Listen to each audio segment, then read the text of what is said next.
Olá pessoal, vocês já nos conhecem, nós somos os pastores aqui da Congregação Cristo de Pires, em Limeira. Sou o pastor Rondinelli. Eu sou o pastor Jorge. E hoje a gente vai conversar um pouquinho com vocês sobre o Salmo 91. Um salmo muito importante também, dentro, de toda a coleção dos salmos, e que fala justamente dessa situação que a gente está passando agora, né? Dentro nós temos diversos títulos, né? Mas nós temos, por exemplo, na nova tradução na linguagem de hoje, Deus, o nosso protetor, né? Ele traz esse título. Na Nova Almeida atualizada, sob a sombra do Altíssimo. Então, assim, tem tudo a ver, né, com o tema que nós estamos vivendo hoje. E esse salmo ele é dividido numa estrutura. A gente vê que o salmista ele se preocupa em colocar essas palavras também numa estrutura bem definida. Então, nós temos ali os dois primeiros versículos, né, onde o salmista coloca o eu, né, ou a pessoa, num sentido de singular. Depois a gente vai falar um pouquinho mais sobre isso, também numa questão de confissão de fé. Depois da estrutura, dentro dessa estrutura, dos versículos 3 até o 13, nós temos então o poder de Deus, sobre os muitos perigos, e aí o salmista convidando você a olhar para esse Deus protetor. E dos versículos então 14 a 16, nós temos a promessa de Deus para quem confia nele, esses que caminham com Deus. Na Nova Almeida atualizada, nós temos a frase que diz assim: porque a mim se apegou com amor, eu o livrarei. Então, uma promessa de Deus. Mas, antes de entrarmos nos detalhes, eu convido então o pastor Jorge a fazer a leitura, na nova tradução na linguagem de hoje. O texto, então, do Salmo 91 diz assim: a pessoa que procura segurança no Altíssimo e se abriga na sombra protetora do Todo-Poderoso pode dizer a ele: ó Senhor Deus, tu és o meu defensor e meu protetor. Tu és meu Deus, eu confio em ti. Deus livrará você de perigos escondidos e de doenças mortais. Ele o cobrirá com as suas asas e debaixo delas você estará seguro. A fidelidade de Deus o protegerá como um escudo. Você não terá medo dos perigos da noite, nem dos assaltos durante o dia. Não terá medo da peste que se espalha na escuridão, nem dos males que matam ao meio-dia. Ainda que 1000 pessoas sejam mortas ao seu lado e 10.000 ao seu redor, você não sofrerá nada. Você olhará e verá como os maus são castigados. Você fez do Senhor Deus o seu poder, o seu protetor, e do Altíssimo o seu defensor. Por isso, nenhum desastre lhe acontecerá e a violência não chegará perto da sua casa. Deus mandará que os anjos dele cuidem de você para protegê-lo aonde quer que você for. Eles vão segurá-lo com as suas mãos, para que nem mesmo os seus pés sejam feridos das pedras. Com os pés você esmagará leões e cobras, leões ferozes e serpentes venenosas. Deus diz: eu salvarei aqueles que me amam e protegerei os que reconhecem que eu sou Deus, o Senhor. Quando eles me chamarem, eu responderei e estarei com eles nas horas de aflição. Eu os livrarei e farei com que sejam respeitados. Como recompensa, eu lhes darei vida longa e mostrarei que sou o seu Salvador. Esse é o texto, então, do Salmo 91, e como o pastor Rondinelli comentou, ele está nessa divisão, de três aspectos diferentes da ação de Deus. A ação de Deus na nossa vida, a ação de Deus na sua vida, e a ação que Deus demonstra para a humanidade, onde Ele diz, onde Ele pega e faz diretamente para mim, para você e para aqueles que me amam, como diz Ele, É interessante, o início do Salmo 91, ele traz umas palavras que a gente poderia dizer que são palavras-chave, porque mostram quem é, mostram qualidades, então, do nosso Deus. Assim, a pessoa que procura segurança no Deus Altíssimo, né? Depois, se abriga na sombra protetora do Todo-Poderoso. Daí diz no versículo 2, ó Senhor Deus, retratando aí o Senhor, que é o nosso Deus. E aí, por último, no versículo 2, meu Deus, né? E aí são 4 detalhes especiais que a gente pode lembrar nesse momento. São destaques que valem a pena nós lembrarmos, porque isso passa na nossa cabeça. Essas qualidades de Deus, elas estão presentes na vida do cristão. O cristão lembra que Deus é todo-poderoso, que Deus é altíssimo. E aí, quando a gente lembra de Deus altíssimo, a gente lembra que as dificuldades são pequenas diante do nosso Deus tão grande, né? E aí, quando nós lembramos do nosso Deus todo-poderoso, nós lembramos que diante dele, ele tem todo o poder, tem tudo para resolver tudo. Então, quando nós lembramos também na segunda parte, no versículo 2, que Deus é o nosso Senhor, que nós somos servos dele, né? Ele é o nosso Senhor, né? E ele também é o meu Deus pessoal. Isso são coisas que a gente pode lembrar nesse momento e nos questionar. Bom, Deus sendo altíssimo, poderoso, sendo meu Senhor, e ele é o meu Deus. E como é que nós estamos passando por essa situação? Pode surgir essa pergunta, né, pastor Rondinelli? É uma pergunta muito antiga para os teólogos, né? E é uma pergunta que surge no nosso coração nesse momento onde nós estamos passando, como diz ali o texto mais adiante, por uma peste ou por doenças mortais, né? É uma dúvida que surge no coração do ser humano. Quando nós lemos essas palavras, por exemplo, do Altíssimo, né? O que nós lembramos com essa palavra de Altíssimo?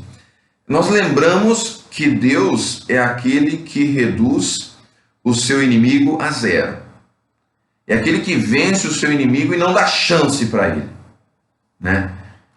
Quando nós lembramos do Deus Todo-Poderoso, é aquele Deus do Antigo Testamento já que sustentou o povo de Israel.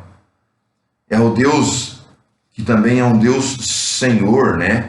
Que mostra o seu poder, mostra sua glória e que quer salvar o seu povo, né? A gente lembra do período de Israel e lembra que Deus era quem governava aquele povo e governava e cuidava deste povo. Quando nós lembramos dessas palavras, então, e quando lembramos do meu Deus, né? É um Deus que se preocupa com... Nós lembramos que tem toda uma história por trás dessas palavras, né? Não são palavras ao vento, ao contrário, palavras importantes aí, então, para mostrar as qualidades de Deus e, de fato, qualidades verdadeiras. Mas que precisamos compreender elas de acordo com a Bíblia também se auto-interpretando, né? Interpretando a si mesmo. Pastor Rondinelli? Isso.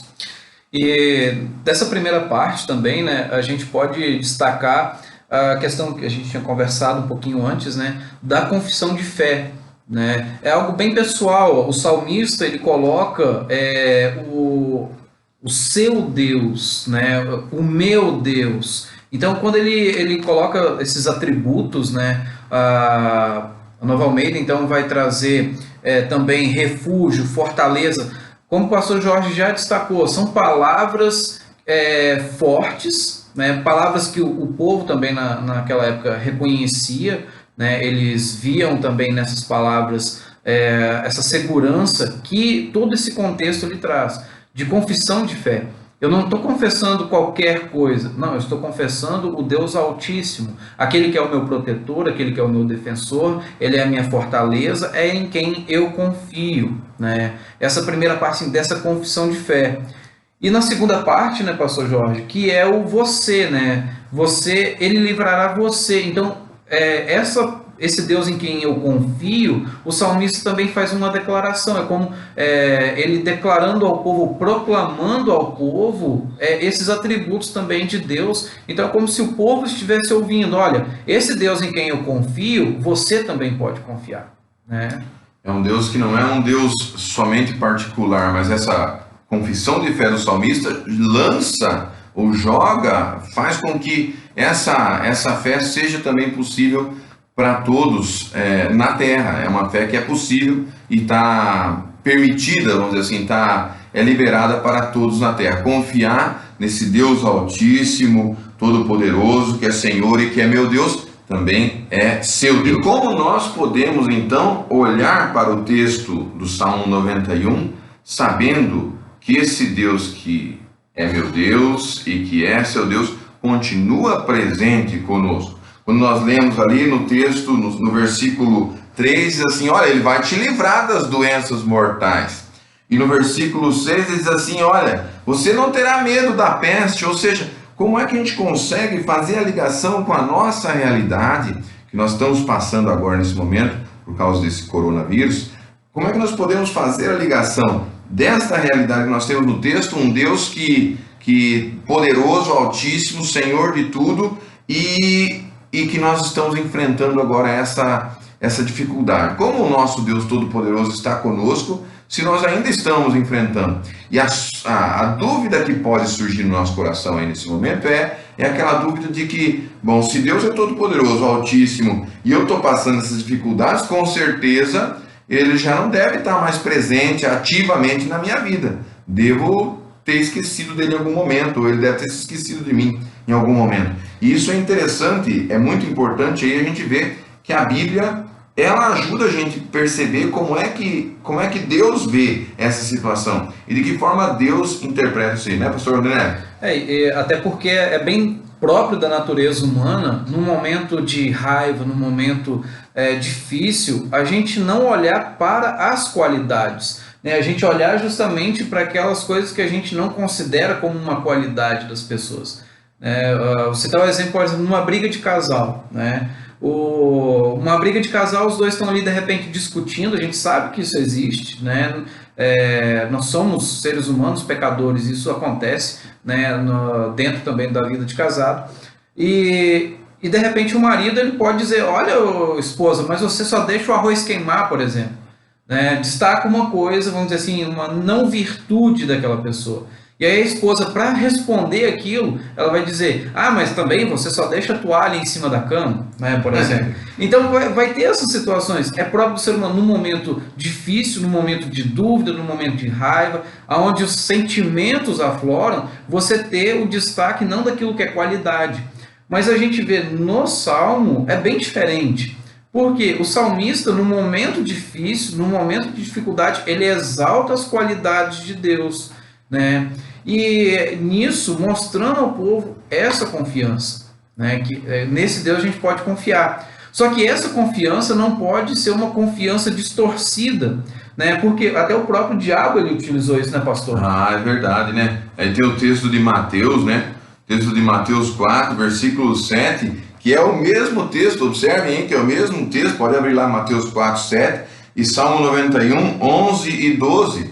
Ali diz assim no de Mateus, né? É a tentação de Jesus. Jesus tinha passado uma quarentena lá também, 40 dias sem comer, sem se alimentar. Estava numa aflição naqueles 40 dias.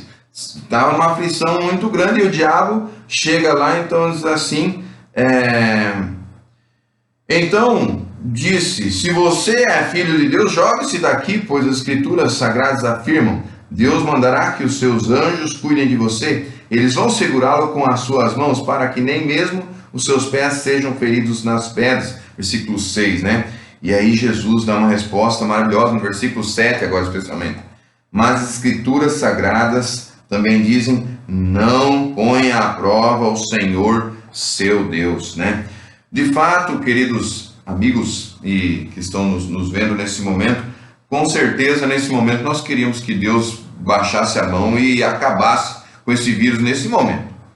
E nós oramos pedindo que Deus acabe com isso através dos meios possíveis, através da inteligência humana, através dos conhecimentos possíveis, remédios, vacinas e tudo mais. Mas a resposta de Jesus, ela é uma resposta que ajuda a gente a compreender como Deus age, sabe? Ela ajuda a gente a compreender que nessas horas de aflição, nessas horas onde nós vemos as doenças difíceis, né? E agora nós estamos vendo uma que está assolando todo mundo, mas sempre diante do ser humano existem doenças difíceis. Às vezes não comigo, mas com um familiar meu, às vezes com um amigo meu. E assim a gente vai enfrentando. E como é que a gente vai enfrentar isso nessa situação? O diabo interpreta da seguinte maneira: olha, se você é filho de Deus, agora falando para você, né? Se você é filho de Deus, Deus vai te proteger. Pô, não precisa nada, não precisa nem tomar vacina, não precisa nem cuidar de nada. Deus vai te proteger, né? Essa é a resposta, é a pergunta que o diabo faz para Jesus. Olha, se você é filho de Deus, então tudo vai dar certo para você, não pode nada dar errado. E Jesus diz: não, não, diabo, não é assim. O que Jesus diz é assim: Deus, ele não quer ser colocado à prova. Nós não devemos colocar Deus à prova, nós devemos nos colocar em perigos desnecessários. Isso aí é muito importante para nós compreendermos como Deus tem agido com a humanidade, de que forma que ele tem agido com a humanidade, né? Ele quer cuidar da humanidade e ele vai cuidar da humanidade. Vai cuidar de mim, vai cuidar de você. Ele diz mesmo que vem cuidar de nós, e isso é uma coisa bem certa. E no versículo 14, 15, 16, ele traz justamente esse cuidado especial, né? Ali no versículo 15 diz assim: quando eles me chamarem, eu responderei, e estarei com eles nas horas de aflição. Os livrarei, e assim continua o texto, mas estar com eles na hora de aflição. É isso que Deus faz conosco. Ele vem e se acampa ao nosso redor. Ele vem e fica ao nosso redor. E é muito bom quando Deus ele está ao nosso redor. É muito bom saber que nesse momento de angústia, ou no momento de tristeza, ou no momento que a gente está aflito, Deus está com a gente. Deus está ao nosso lado. E nas horas de aflição, como diz o versículo 5, Ele está ali ao nosso lado, nos cuidando, nos amparando. O diabo vai tentar dizer assim: se você fosse de fato filho de Deus, né? Essa é a questão do diabo. Se já que você, né, duvidando, né? Já que você é filho de Deus, então, olha, já você é, né? Você é filho de Deus? Aí todo mundo diz: sim, né? Você é filho de Deus? Sim. Quando você é filho de Deus? Com certeza. Aí o diabo diz assim: então devia estar melhor a situação, né? Devia estar melhor a situação. Essa que é a realidade que o diabo tenta colocar e apresentar para nós. A realidade que Deus coloca para nós é uma realidade de amor, de cuidado diante das aflições, né? E essa é a realidade que o Salmo 91 traz para a gente também. Mesmo diante de doenças mortais, como ele fala ali, mesmo diante do medo da peste, Jesus lê esse texto no Novo Testamento e reinterpreta. Ele diz assim: olha, a gente não pode colocar Deus à prova. Não quer dizer agora que eu posso sair daqui, bom, eu tenho fé em Deus, então eu vou lá para Roma, vou lá para a Itália. É isso que eu devo fazer como cristão para mostrar minha fé? Não, não é isso. Jesus diz: não é isso. Não, eu devo confiar que Deus está comigo nessa aflição. Tenho que tomar os cuidados que as autoridades, como diz o quarto mandamento, honrarás teu pai e tua mãe, aí a gente amplia ele para as autoridades, mas cuidar da nossa saúde, da nossa família e tudo mais, e estar também nessa certeza de que esse Deus está conosco, né? Esse Deus está nos apoiando, está nos cuidando e amparando. E é maravilhoso isso, né, pastor Rondinelli? Com certeza. E é interessante, né, que para, vamos dizer assim, demonstrar a fé, né, demonstrar a fé no momento difícil, não é eu me colocar à prova, mas é seguir o exemplo do salmista, que em meio à dificuldade, confiar e destacar esses atributos de Deus. Destacar que mesmo nesse momento difícil, Deus está conosco, né? Como o pastor Jorge colocou, mesmo no momento difícil, Ele continua sendo nosso protetor. Porque no mundo, a gente destaca isso sempre, no mundo nós iremos passar por aflições, né? Mas Jesus disse: tem de bom ânimo, eu venci o mundo. A gente vai passar por aflições nesse mundo, nessa vida a gente vai ter problemas sim, né? Vamos ter momentos bons também, nós vamos ter dias maravilhosos, mas tanto nos momentos difíceis, nos momentos ruins, Deus está conosco, nos dois momentos, a gente não pode esquecer disso, e que Ele não muda, independente do momento, Deus não muda, Ele continua sendo um Deus misericordioso, um Deus bondoso, num dia bom, e continua sendo um Deus misericordioso e bondoso num dia difícil. Mas o principal, a nossa salvação em Cristo está garantido. Acho que isso, né, é sempre bom a gente lembrar, né? A gente está de passagem por este mundo, né? A gente vai, nós temos a nossa vida, né, um tempo finito aqui, até a nossa morte, mas nós temos toda uma vida eterna, né? Uma vida eterna ao lado de Deus, né? Lá é a nossa morada. É muito legal que isso, o Salmo 91:16, ele diz assim: como recompensa eu lhes darei a vida longa, né? E mostrarei que sou o seu Salvador. É maravilhoso. Às vezes a gente espera aqui nessa vida a recompensa, né? Nossa, eu sou cristão, então deveria dar tudo certo, né? Isso é uma esperança do ser humano, né? É normal isso. Faz parte do ser humano também. Não adianta dizer assim, não, comigo não, eu não penso assim. Muitas vezes a gente pensa assim, a gente espera ser recompensado aqui na vida. Mas Deus diz que a recompensa nossa é uma recompensa que é a vida longa, é a vida eterna. Mostrarei que eu sou o seu Salvador. E essa é a recompensa para aquele que morrer confiando em Jesus. Eu digo isso mesmo, aquele que morrer confiando em Jesus vai receber a salvação eterna. Deus vai salvar ele. Olha, eu esperei a vida inteira ser salvo por Deus. E vamos ser salvos como Jesus, né? Jesus, ele não ficou na morte, mas ressuscitou, né? Voltou, né? A gente está indo no período da quaresma, né? A gente nem sempre fala sobre a ressurreição antes, mas é importante a gente lembrar essa vida longa, essa vida eterna. Nós temos sim, de fato, como o pastor Nélio colocou, por causa de Jesus que nos deu essa salvação e nos garantiu a vida eterna. Bom, eu acho que é isso, né, pastor Nélio? Isso aí. Então, para a gente, né, caminhando já para o final desse vídeo, nós também temos programadas algumas lives, né, pastor? Ah, sim. E nessas lives também a gente vai estar incluindo todos os pedidos de oração. Então, eu acho que assim, seria bacana, na postagem desse vídeo, né, se algum de vocês, olha, eu desejo também um pedido de oração específico, pode colocar nos comentários, né, também deste vídeo. A gente vai estar depois incluindo em vídeos e lives futuras. E fiquem atentos aí aos grupos, né, grupos de WhatsApp, Facebook, porque a gente sempre vai ter programação também neste período onde a gente está, né, nesse isolamento social. Até isso passar, então a gente vai estar usando essas mídias para poder também estar levando a palavra de Deus para todos vocês, né? Muito bem, acho que é isso mesmo, né? Que Deus esteja aí com vocês, abençoe a vida de vocês sempre, e lembrando sempre desse amor e cuidado que Ele está com vocês hoje e sempre. Amém. Amém. Fiquem com Deus. Tchau, Até tchau. mais.